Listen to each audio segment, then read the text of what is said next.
Samajwadi party घोषित रामद्रोही है, वो नहीं बनने देना चाहती थी। वही मिसाइल पाकिस्तान को कपा देता है। उत्तर प्रदेश की राजनीति में एक बार फिर हिंदुत्व सबसे बड़ा चुनावी मुद्दा बनता दिखाई दे रहा है। 2027 विधानसभा चुनाव भले ही अभी कुछ महीने दूर हों, लेकिन राजनीतिक दलों ने अपनी अपनी रणनीति पर काम शुरू कर दिया है। सबसे दिलचस्प बात यह है कि इस बार मुकाबला सिर्फ बीजेपी वर्सेस समाजवादी पार्टी का नहीं दिख रहा है, बल्कि hard Hindutva versus soft Hindutva की लड़ाई का रूप लेता नजर आ रहा है। मुख्यमंत्री योगी आदित्यनाथ लगातार ऐसे बयान दे रहे हैं जो सीधे हिंदुत्व, राष्ट्रवाद और सांस्कृतिक पहचान के मुद्दों को केंद्र में लेकर आ रहा है। वहीं दूसरी तरफ समाजवादी पार्टी और अखिलेश यादव भी अब पहले वाली राजनीति से अलग रास्ता अपनाते दिखाई दे रहे हैं। सवाल ये है कि आखिर उत्तर प्रदेश की राजनीति में ये बदलाव क्यों आया है और क्या 2027 का चुनाव हिंदुत्व की नई परिभाषा तय करेगा?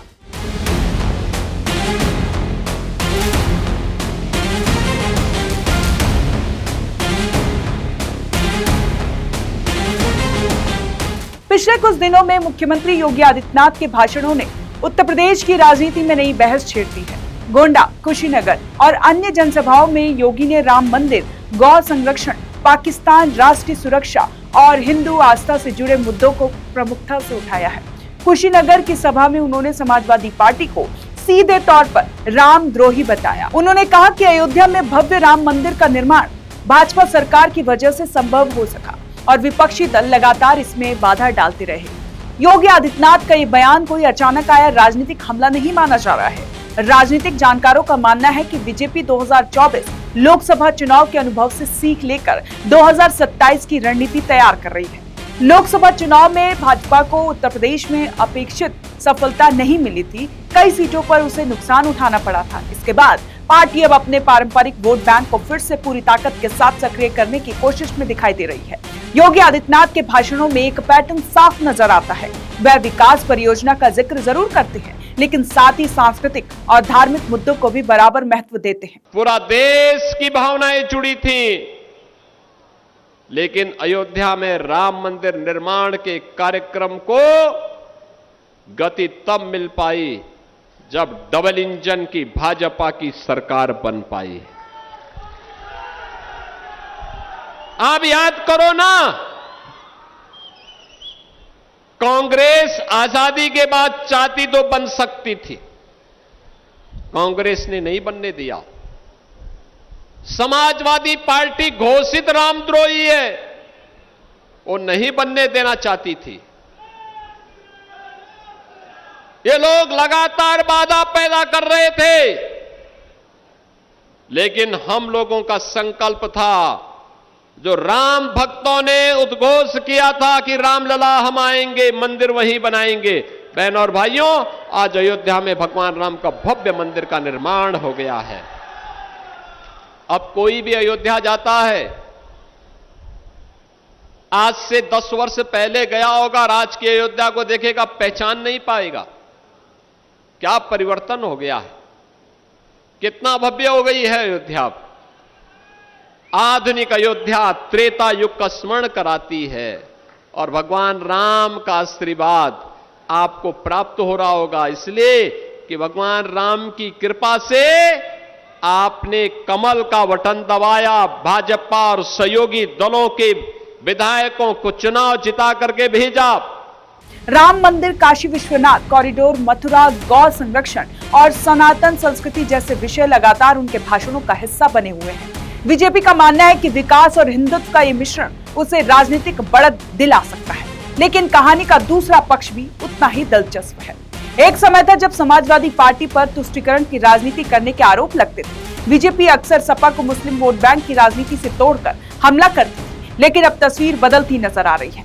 अखिलेश यादव ने अपनी राजनीतिक रणनीति में महत्वपूर्ण बदलाव किए हैं। हाल ही के महीनों में अखिलेश यादव कई मंदिरों में दर्शन करते नजर आए हैं। उन्होंने धार्मिक आयोजनों में भाग लिया। इटावा में केदारेश्वर मंदिर निर्माण की पहल को भी राजनीतिक गलियारों में इसी रणनीति का हिस्सा माना जा रहा है। इसके अलावा समाजवादी पार्टी द्वारा रामचरितमानस वितरण जैसे कार्यक्रमों को भी इसी बदलाव की कड़ी माना जा रहा है। राजनीतिक जानकारों का मानना है कि सपा अब सीधे तौर पर हिंदुत्व के मुद्दों का विरोध करने के बजाय उसे नए तरीके से साधने की कोशिश कर रही है। इसे ही कई विश्लेषक सॉफ्ट हिंदुत्व की रणनीति कह रहे हैं।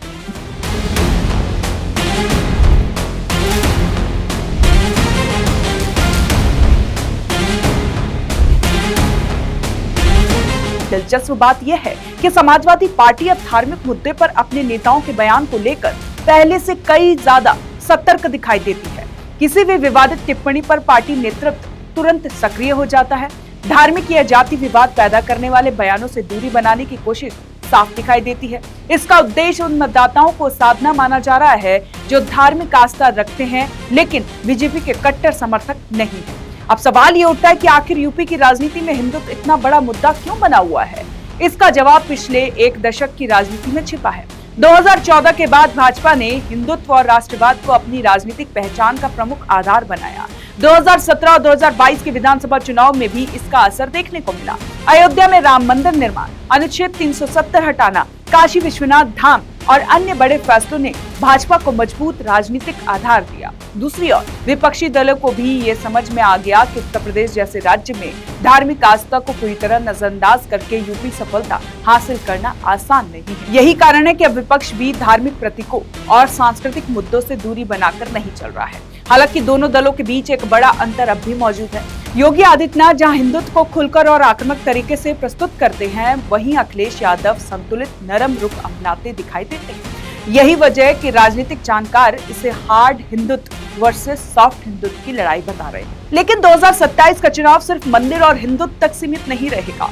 बेरोजगारी, कानून व्यवस्था, महंगाई, किसानों की आय, युवाओं के रोजगार, शिक्षा और स्वास्थ्य जैसे मुद्दे भी निर्णायक भूमिका निभाएंगे। जनता ये भी देखेगी कि विकास के दावों का वास्तविक असर उसके जीवन पर कितना पड़ा है। फिलहाल तस्वीर यही कहती है कि उत्तर प्रदेश की चुनावी जंग का बिगुल बज चुका है। योगी आदित्यनाथ हिंदुत्व के अपने स्थापित मॉडल के साथ मैदान में उतर चुके हैं। वहीं अखिलेश यादव भी अपनी बदलती हुई राजनीतिक रणनीति के जरिए बीजेपी की चुनौती का जवाब देने की तैयारी कर रही है। अब सबसे बड़ा सवाल यही है कि 2027 में उत्तर प्रदेश की जनता किस मॉडल पर भरोसा करेगी? क्या हार्ड हिंदुत्व एक बार फिर बीजेपी को सत्ता तक पहुंचाएगा या फिर सॉफ्ट हिंदुत्व और सामाजिक समीकरणों का नया फॉर्मूला जातिवादी पार्टी के लिए रास्ता बनाएगा? जवाब भविष्य के गर्भ में है, लेकिन इतना तय है कि आने वाले महीनों में उत्तर प्रदेश की राजनीति और भी ज्यादा दिलचस्प, आक्रामक और निर्णायक होने वाली है, क्योंकि ये सिर्फ सत्ता की लड़ाई नहीं बल्कि उत्तर प्रदेश की राजनीति की दिशा तय करने वाला चुनाव बनने जा रहा है। आपकी क्या राय है? आप कमेंट बॉक्स पर जरूर बताएं और देखते रहें ONOG नेशनल।